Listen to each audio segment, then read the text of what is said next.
We are back. It has been a little over a year, possibly more, since our weekly vlog series, and we'd like to bring that back.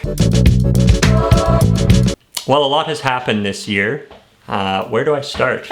I guess we went through a whole rebrand. That was probably the first kickoff. So formerly known as Pave to Pines, we are now rebranded as 2 Pines Upfitters. If you guys want to go check out our colors, branding, you can go to our new website that Mitchell just launched. It is 2pines.com. The biggest change in our shop has been our operational model. So we've spent the last year and a half learning and practicing the Toyota production system. So this was pioneered by Toyota, known as lean manufacturing here in North America. But very simple principles. Toyota is focused on empowering their people and continuous improvement. And they kind of do that together with a few different tools. So the first part of that model was setting our values and discussing with the team the direction of the company. We introduced a whole new schedule.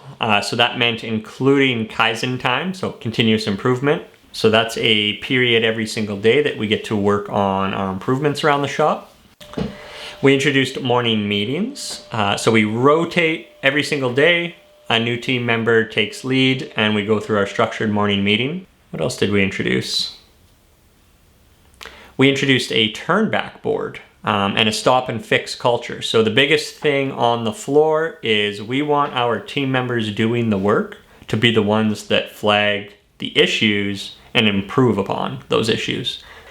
We introduced standard work orders, probably the most boring of it all, but Toyota talks about this as being the starting point. So what Toyota says is that no improvement can be made until you have a standard consensus with the team. So the idea being that until we understand what the work is and agree upon that work, you cannot improve that work. So standards are first. We've added 5S time to our schedule. So the theme of this video is going to be focused on our turnback board. Those are our issues. So we're gonna go down to the turnback board. We're going to grab one of the active problems from today, and we're gonna talk to the team member that raised it. A lot of these problems have either been fixed already or they're flagged with information captured so that we can get it to the right person to make that fix. All right, let's go grab our first turn back.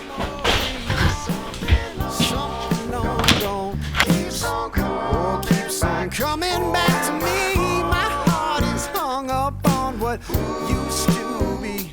Time moves on and then one day. Okay, so we have our first turn back here, and that is assigned to Meet Logan. Alrighty, so we had the entrance trim, cubby, not square. So over here in the van. So we are gonna go to the problem.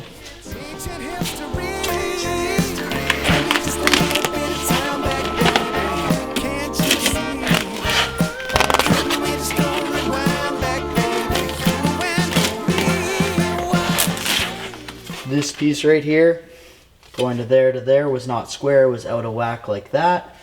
And we needed square to look good. So I went to the turn back board, which is right behind you there where we grabbed this from. And first thing I did was figure out our levels, because we have 3 levels here. Fire is an immediate stop. Can't do anything. It's completely stopping my progress. And then we have a process issue, which is where I put this one, and a divisional issue, which is a very deep-rooted problem. So on this, I deemed it as a process issue because I could fix it in time, and also we were able to, it wasn't stopping me right then and there, so I could We were able to keep working. put my notes here, and tomorrow morning in the morning meeting I'll be able to bring this up to whoever it concerns of why it came out of square, because this is a product that isn't made in our shop. So we have to talk to the people that manufactured it as to why it wasn't square. Awesome. What are these? So in each area of the shop, we have one in millwork, one in the systems, one in the office. It's a turnback board. We got process, material, tools, and job scope. Pretty much you put this where you think it belongs. For this one, I put it in materials because I was installing something and it was wrong, the material. Simple. Simple. What prompts this stop, and what do we call that? I guess, what's our stop and fix method? Okay, so our stop and fix method is I run into a problem, a snag, and I have a 10-minute clock going. And within that 10 minutes, generally if you put it as a red, you're not going to solve it right then and there. So as long as you can get enough notes and find what you need, so say you're missing a part, you can get an anomaly card and send that up.